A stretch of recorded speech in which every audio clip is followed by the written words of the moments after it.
Hello दोस्तों, एक बार फिर से आप सबका बहुत बहुत स्वागत है हमारे यूट्यूब चैनल लाइफ सीखो हिंदी में। जी हाँ दोस्तों, बताना चाहूंगा अगर आपने अभी तक हमारा चैनल सब्सक्राइब नहीं किया तो जल्द से लाल बटन दबाकर चैनल को सब्सक्राइब कर दें, बेल आइकन को प्रेस करना ना भूलें ताकि हम आप तक पहुंचा सके अपनी वीडियो सबसे पहले और आप सुन पाए एक से एक बेहतर स्टोरी।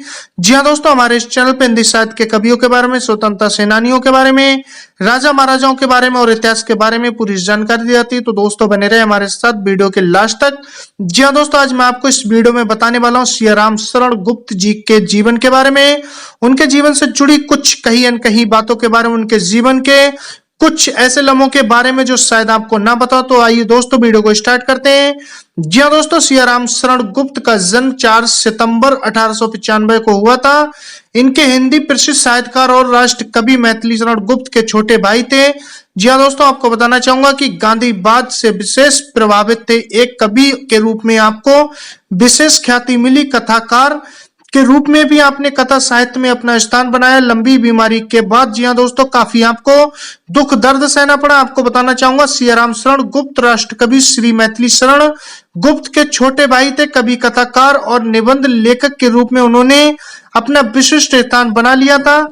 जी हाँ दोस्तों, इसी के साथ आपको बताना चाहूंगा कि सियाराम शरण गुप्त की रचनाओं में उनके व्यक्तित्व की सरलता, विनयशीलता, सात्विकता और करुणा सर्वत्र प्रतिफलित हुई है। जी हाँ दोस्तों, वास्तव में गुप्त जी मानवीय संस्कृति के साहित्यकार हैं। उनकी रचनाएं सर्वत्र एक प्रकार के चिंतन, आस्था, विश्वासों से भरी हैं जो उनकी अपनी साधना और गांधी जी के साधन की पवित्रता की गूंज से ओतप्रोत है।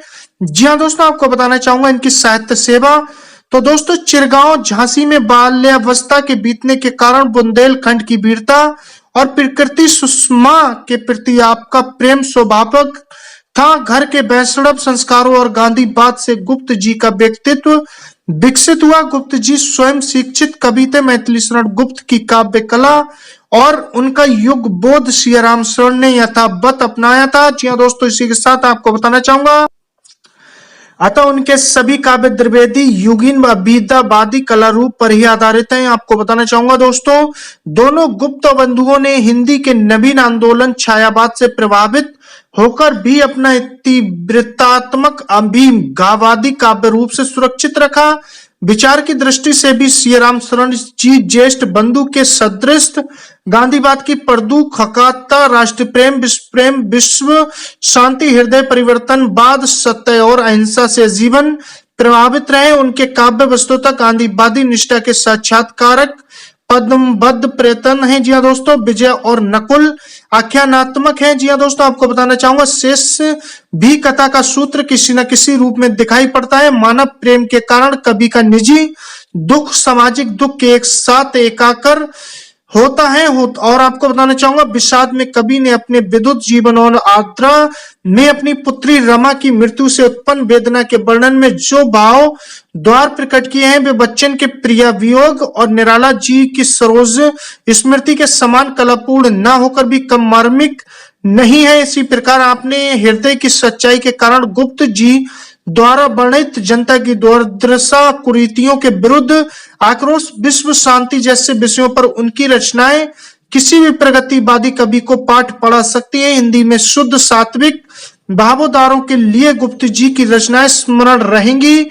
जी हाँ दोस्तों, इसी के साथ बताना चाहूंगा इनकी रचनाएं। तो दोस्तों, मौर्य विजय प्रथम रचना सन 1914 में लिखी। आपकी समस्त रचनाएं 5 खंडों में संकलित कर प्रकाशित है। आर्द्रा, दुर्बादल, विषाद, बापू तथा गोपिका इनकी मुख्य काव्य कृतियां हैं।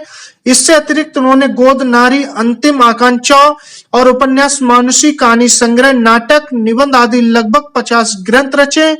सहज आकर्षक शैली तथा भाव और भाषा की सरलता इनकी विशेषता है।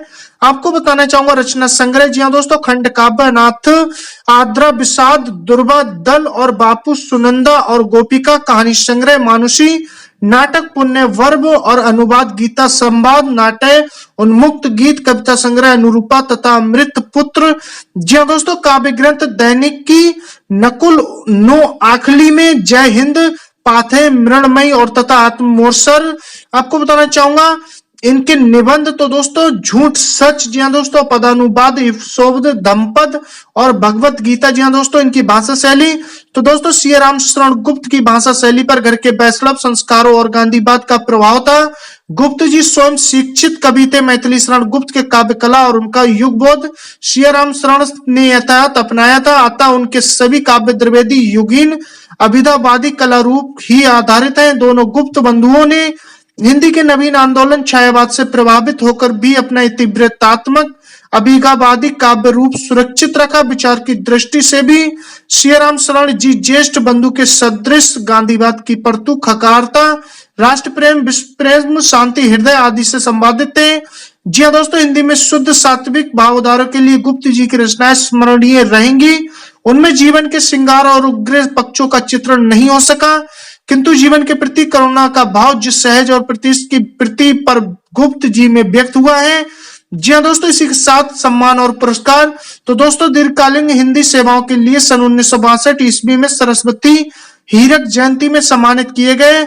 आपको सन 1941 में सुधारक पदक नागरी प्रचारणी सभा वाराणसी द्वारा प्रदान किया गया। जी हाँ दोस्तों, इनका निधन तो बताना चाहूंगा सियाराम शरण गुप्त जी का समय ही 29 मार्च 1963 ईस्वी को लंबी बीमारी के बाद निधन हो गया। जी हाँ दोस्तों, कैसे लगी आपको मेरे द्वारा बताई गई सियाराम शरण गुप्त के जीवन के बारे में, उनके जीवन से जुड़ी बातों के बारे में जानकारी, तो दोस्तों कमेंट्स बॉक्स में जरूर लिख के बताएं।